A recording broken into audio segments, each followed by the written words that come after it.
Good morning guys, you're welcome once again to a new tutorial video, and it's your boy the market wizard. So far the last two videos I've composed and posted on my channel has done nothing but amazing. For a beginner, I'm just so proud of all the support, and I'm very grateful for the support you guys are showing me out there, and I'm really happy. Like I said, this channel, we are ready to prove to everybody out there that regardless of where you're coming from or what you have, you can still be successful regardless being trading on anything. And if I say you doubt that, then watch me grow. If you think that is true, then join us grow. That's it. So on today's video, I'm going to be showing you some good news. I'm going to share you guys some good news. So for the first time in my life, after 2 trials, I got funded. Like, I'm funded today. I think you see it here, like using the screen. I'm actually funded. So, and I'm going to be showing you the steps on how I actually got funded. Like, what did I do the second time that made it better, that made it better from the first time. And I'm also going to be sharing to you the propfirm I use, and maybe if you want to join them, the link will be in my description. And I'm going to be showing you what rules I use in order to make sure I am funded, and also maybe the strategy on how I used to get funded. All this amazes you. As forever, stay tuned.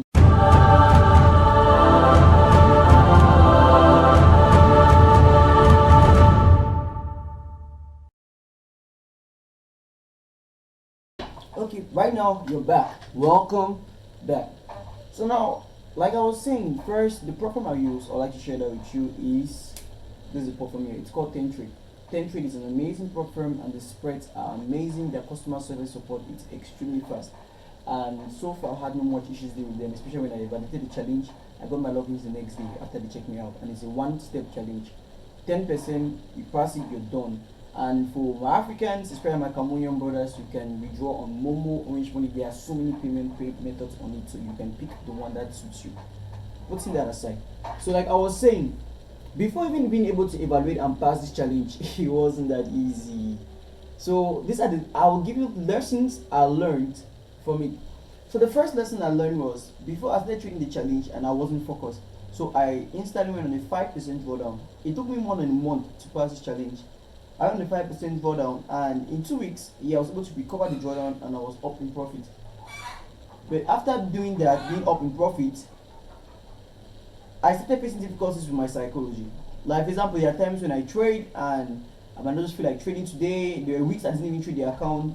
I just felt like didn't just allow you alone. Especially when, for example, there was a point I went to 7% up and I came back, and it was floating equity. I didn't take partials, I didn't close.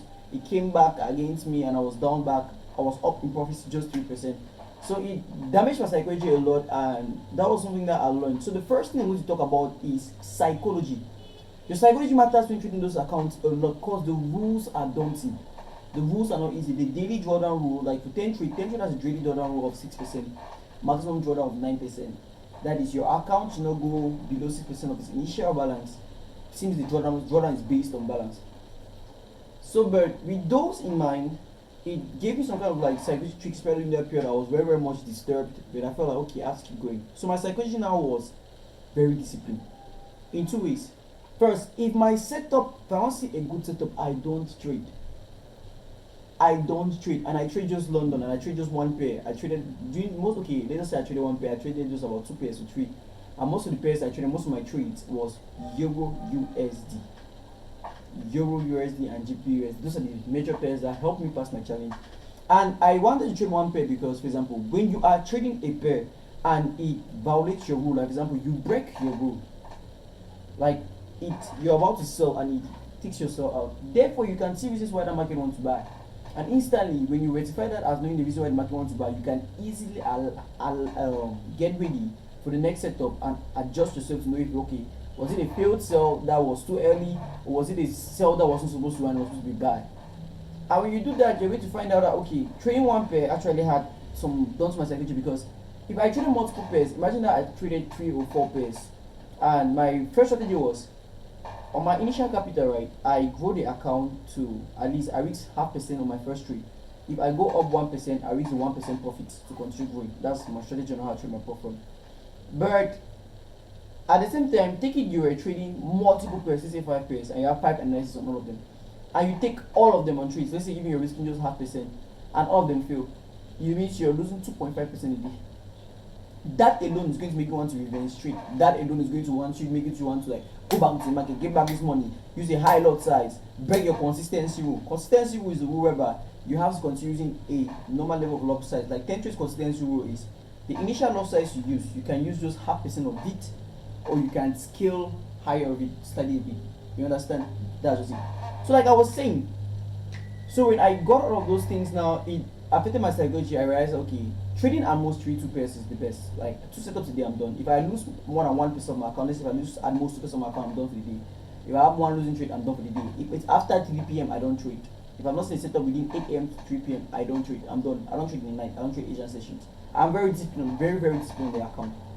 So that was the main thing that was affecting me is now my psychology. And when I got all of those in check and all of them in play, everything that became better, everything became smoother. Like no matter how much, but trust me, it's not an easy process. It's painful.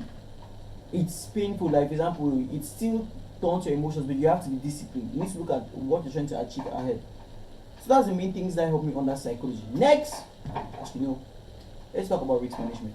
So I want to give hints on my risk management. Like I said, my risk management strategy on trading my portfolio is this. Since now my drawdown is based on balance and it doesn't really affect much, I take my first trade, I risk 0.5%. Let's say I'm trading a 5,000 account, I risk $25 on my first trade. Since $50 is 1%. If I win that trade, let's say 1 is to 2, 1 is to 3, I'm up the account 1%, and I now reach my 1% profit on that account to continue growing. At the same time, following my lot size rule, I don't go too aggressive. If it fails, I'm down 0.5%. I take another trade again. If I win it, I'm up that account 1.5%. In a way that okay, if I'm risking, I could reach 1%, then I'm risking my 0.5% initial capital and 0.5% profit. And if I win it, I'm going up. If I lose it, I'm just down the account 1%. I consistently do so till I am above the account to start risking 8%, and I don't cross risking 8% on my account. That is the thing that saves me, because especially as my 5% go down and I go back the account to profit, the times I reach 1%, I'll go down or go up. I was playing Mumbo Jungle, and finally my psychology and my discipline like was right. I was like, I'm passing this challenge. I'm going to like look at the market, I'll look at my best setup, and I'll reach 1% on it, and I'll get it right. That's how the thing went, and that's the game. And as you can see, I got funded.